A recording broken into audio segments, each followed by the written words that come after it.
Hai, apa kabar semuanya? Semoga kabar Anda baik-baik saja. Terima kasih karena sudah memberikan support dan juga kesetiaan Anda untuk membangun channel Codot Film. Yuk kita lanjutkan alur ceritanya, sambil siapin kopi dan cemilan, setting suara volume full. Gasken. Dimulainya rapat besar. Bab 1019, dimulainya rapat besar. Angin puyuh besar berwarna hijau tampak berkelap-kelip saat muncul di langit di atas stadion besar dalam beberapa tarikan napas. Angin puyuh bergetar dengan lembut dan tiba-tiba berhenti. Setelah itu berubah menjadi titik cahaya yang tak terhitung jumlahnya, yang tersebar. Dua sosok berkuda dengan angin sepoi-sepoi saat mereka perlahan mendarat di samping tempat duduk mereka. Ini sebenarnya Feng Zunze? Tanpa diduga, 4 Zunze, Douzun, telah tiba di Grand Meeting ini. Perjalanan ini memang sangat berharga. Biasanya, sulit untuk melihat bahkan seorang elit Douzun, namun 4 dari mereka muncul bersama saat ini. Pertemuan besar 4 paviliun sangat megah. Tidak heran itu menarik begitu banyak orang. Hehe, aku ingin tahu siapa yang akan menjadi pemenang terakhir Grand Meeting kali ini. Kedua orang itu, yang terakhir muncul, secara alami menarik perhatian seluruh stadion, terlebih lagi untuk Xiaoyan. Kedua sosok itu baru saja muncul ketika tatapannya langsung beralih ke mereka. Xiaoyan telah bertemu dengan Mu Qingluan yang berpakaian hijau. Oleh karena itu, matanya tidak berhenti lama pada wanita itu sebelum tiba-tiba berhenti pada pria tua di depannya. Orang tua itu mengenakan jubah hijau. Rambut panjangnya tersebar di bahunya, memberinya semacam penampilan yang bebas dan mudah. Wajahnya tidak bisa dianggap biasa. Meskipun dia sudah sangat tua, samar-samar orang masih bisa melihat ketampanan. Sepertinya penampilannya benar-benar menakjubkan ketika dia masih muda. Melihat penampilan luarnya, dia jelas lebih unggul di antara 4 Douzun yang hadir. Mungkin itu karena dia berlatih metode Qi Afinitas Angin, tetapi sikapnya tampak sangat halus, memberi orang lain perasaan yang tak terduga. Apakah dia Feng Zunze? Mata Xiaoyan perlahan menaksir pria tua berpakaian hijau itu. Kegembiraan juga melintas di matanya. Dia telah mendengar tentang Feng Zunze ini cukup sering dari Yao Lao. Orang ini bisa dianggap sebagai teman Yao Lao yang telah menjalani situasi hidup dan mati bersamanya. Jika kata-kata ini benar dan dia sangat menghargai hubungan itu seperti yang dijelaskan Yao Lao, Xiaoyan seharusnya bisa menjadi penolong yang benar-benar hebat kali ini. Kegembiraan muncul di hati Xiaoyan. Lei Zunze dan Jian Zunze di kursi tersenyum dan menangkupkan tangan mereka saat melihat Feng Zunze tiba. Feng Zunze telah menjadi terkenal jauh lebih awal daripada ketiga orang lainnya. Makanya, kedua orang ini masih menangkupkan tangan dengan sopan meskipun mereka semua memiliki status yang sama. Namun, Huangquan Zunze di sampingnya sepertinya memiliki konflik dengan Feng Zunze. Setelah menyipitkan matanya dan menatapnya, dia menoleh dan tampak seolah-olah dia belum melihatnya. Wajah Feng Zunze berjubah hijau tersenyum hangat. Dia membalas atas kebaikan Lei Zunze dan Jian Zunze. Namun, dia tidak memandang Huangquan Zunze di sampingnya lagi. Meskipun keempat paviliun itu takut satu sama lain, Feng Zunze berselisih dengan Huangquan Zunze ini. Selain itu, keteduhan dan karakter kejam pihak lain adalah hal-hal yang tidak disukai Feng Zunze. Setelah pasangan itu saling menyapa dengan sopan, Lei Zunze mengangkat kepalanya dan melihat ke langit. Setelah itu, dia perlahan berdiri dan menyapu pandangannya ke atas stadion. Dengan segera, kebisingan yang melesat ke arah awan menjadi benar-benar sunyi di bawah mata yang berisi cahaya petir redup itu. Hari ini adalah hari keberuntungan di mana Wind Lightning Pavilion akan mengadakan rapat besar 4 paviliun. Terima kasih semua telah datang ke Gunung Petir untuk mendukung paviliun petir angin saya. Namun, saya pikir semua orang sadar akan aturan Wind Lightning Pavilion saya. Saya berharap tidak akan ada orang yang mengganggu Grand Meeting saat diadakan. Suara samar Le Zunze seperti guntur saat bergema di seluruh gunung petir. Selain itu, suaranya mengandung sedikit kekuatan petir. Beberapa individu yang lebih lemah gemetar tanpa sadar. Kata-kata Le Zunze dipenuhi dengan nada mendominasi. Itu seperti petir yang pantang menyerah yang tidak memungkinkan siapapun untuk membantahnya. Beberapa orang mungkin tidak suka mendengar kata-kata seperti itu, tetapi tidak ada yang berani menentangnya dengan kekuatannya yang menakutkan. Pencegahan menakutkan dari seorang elit Dozun benar-benar luar biasa.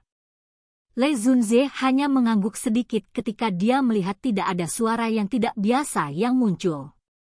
Tangannya melambai dan gong yang jernih sekali lagi dibunyikan dengan tidak tergesa-gesa.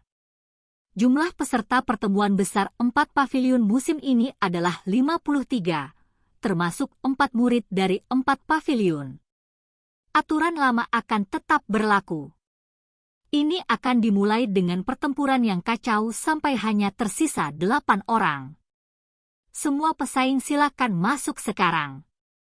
Suara Le Zunze sekali lagi terdengar saat gong muncul. Gelombang angin kencang bergema di atas stadion ketika suara Le Zunze selesai berbicara. Segera, banyak sosok muda melintas ke arena.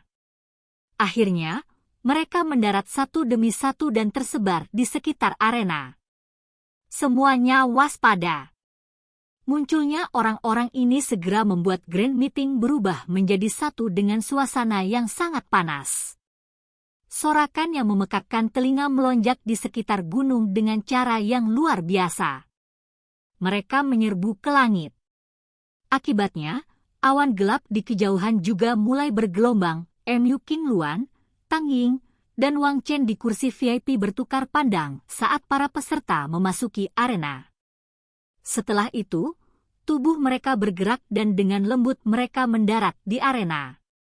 Saat ketiga orang ini masuk, lingkungan mereka mengeluarkan suara kepakan saat mereka menjadi kosong. Semua orang yang hadir tahu kekuatan ketiganya. Tentu tidak ada yang secara otomatis menyerahkan diri kepada mereka. Menjadi salah satu karakter utama Grand Meeting ini, masuknya Mu Qingluan dan dua lainnya menyebabkan sorakan di stadion semakin melonjak. Suasana di puncak gunung dengan cepat memasuki suasana yang sangat bersemangat mengikuti pintu masuk mereka. Pekik! Jeritan derek yang jelas tiba-tiba terdengar di langit saat ketiga orang memasuki arena. Segera, seekor burung bangau besar berwarna-warni meluncur dari satu sisi puncak gunung. Sosok cantik menekan jari kakinya di punggung burung bangau besar itu. Sosok bergerak itu bergegas turun dan mendarat di arena tanpa mengeluarkan suara sedikit pun. Mata Xiao Yan melirik. Sosok itu secara alami adalah Feng Qier. Sikap mulianya adalah sesuatu yang tidak bisa dibandingkan dengan siapapun. Suasana di luar arena langsung melonjak saat Feng Qier masuk. Semua orang tahu bahwa peluang wanita ini memenangkan pertemuan besar 4 pavilion musim ini adalah yang tertinggi di antara semua peserta. Saat Feng Qier muncul, kejutan melintas di mata Feng Zunze, Qian Zunze, dan Huang Quan Zunze di kursi VIP. Segera, Jian Zunze tertawa. Sepertinya Le Zunze benar-benar berinvestasi. Anda bahkan secara pribadi membantu menyembunyikan kekuatan aslinya. Apakah Anda berencana untuk mengejutkan kami? Le Zunze tertawa terbahak-bahak saat mendengar ini. Dia berkata, apa yang Qian Zunze katakan?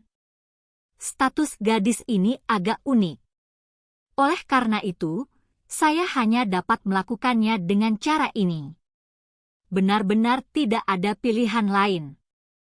Sepertinya Le Zunze benar-benar ingin terus memegang kursi teratas pada pertemuan besar 4 pavilion musim ini. Wind Lightning Pavilion sepertinya memiliki peluang kemenangan tertinggi dalam kompetisi ini. Tatapan Feng Zunze berhenti di tubuh indah Feng Qing'er saat dia berbicara dengan lembut. Feng Zunze terlalu banyak berpikir. Gadis itu King Luan adalah seseorang dari suku burung mitos. Jika garis keturunannya terbangun, dia juga bisa dianggap sebagai orang yang luar biasa di antara generasi muda. Lei Zunze melambaikan tangannya dan tertawa. Namun, matanya menunjukkan kebanggaan yang sulit dideteksi oleh orang biasa. Dia memang mendambakan pemikiran untuk mendapatkan posisi teratas di Grand Meeting for Pavilion musim ini. Feng Zunze hanya tersenyum tanpa komitmen di hadapan kata-kata Lei Zunze. Huang Quan Zunze di sampingnya mengerutkan kening. Wang Chen bisa dianggap sebagai salah satu muridnya yang paling menonjol setelah bertahun-tahun. Namun, masih ada sedikit celah jika dibandingkan dengan Feng Qing'er. Tampaknya posisi Yellow Spring Pavilion tidak akan mengalami terlalu banyak perubahan selama Grand Meeting musim ini. Pavilion musim semi kuning selalu menempati peringkat terakhir di antara 4 pavilion. Namun, Huang Quan Zunze tidak berdaya untuk memperbaiki ini. Bagaimanapun, pavilion musim semi kuning memang tidak dapat dibandingkan dengan 3 pavilion lainnya dalam hal metode mendandani generasi muda. Mata Xiao yang tertuju pada Feng Qing'er saat dia duduk di kayu perak. Dia selalu merasakan sedikit bahaya saat menghadapi wanita ini. Ini tidak ada hubungannya dengan kekuatan. Itu hanya perasaan samar yang tidak bisa dijelaskan. Xiao Yan mengerutkan alisnya. Matanya meluncur saat mereka perlahan menyapu arena. Saat ini, di setiap sudut arena ada beberapa kompetitor yang berdiri dengan wajah waspada. Orang-orang ini semuanya masih sangat muda, tetapi mereka sangat kuat. Tentunya mereka yang memiliki kualifikasi untuk mengikuti Grand Meeting ini pasti bukan orang biasa. Mereka adalah mereka dengan bakat pelatihan luar biasa atau orang-orang yang didukung oleh faksi yang kuat. Tempat ini memang layak untuk dijadikan Central Plains.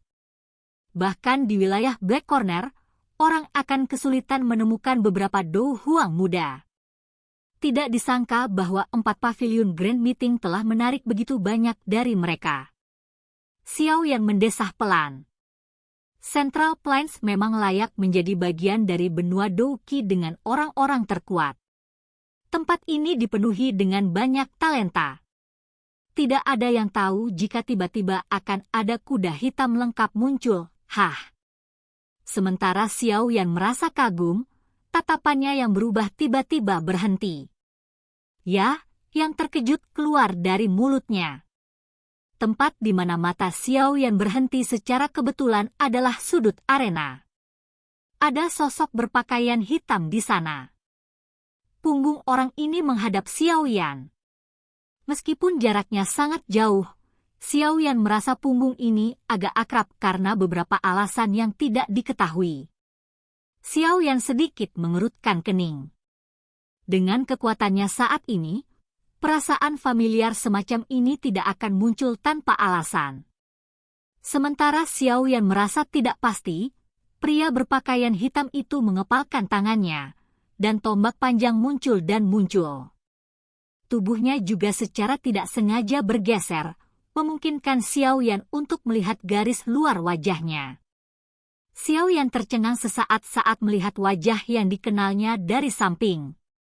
Akhirnya, dia tiba-tiba bertepuk tangan. Ekspresi tertegun melintas di matanya. Lin Yan?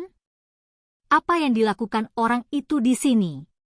Orang yang muncul di depan mata Xiao Yan secara mengejutkan adalah Lin Yan yang telah menemani Xiao Yan dari Akademi Jianan ke Kekaisaran Jia Ma saat itu. Namun, ketika Xiao Yan pergi ke lembah untuk melakukan retret, Lin Yan, Lin Xiuya, dan Liu Qing meninggalkan Kekaisaran Jia Ma bersama. Tak disangka Xiao Yan benar-benar bisa bertemu orang ini di tempat ini. Kejutan di mata Xiao Yan berangsur-angsur mundur dan dia tanpa sadar menggelengkan kepalanya. Dia baru saja tiba di Central Plains kurang dari setengah tahun, Tapi dia sebenarnya telah bertemu dengan beberapa orang yang dikenalnya sejak saat itu. Nasib benar-benar tidak bisa ditebak. Karena semua orang telah berkumpul, biarkan kompetisi dimulai. Lei Zunze dari kursi pemimpin berhenti mengobrol ketika dia melihat semua orang berkumpul di arena. Dia mengangkat kepalanya dan melambaikan tangannya. Suara lemahnya bergema di telinga semua orang. Oke guys, jangan lupa like, comment, share, and subscribe di channel Codot Film. See you next video, peace out and bye-bye.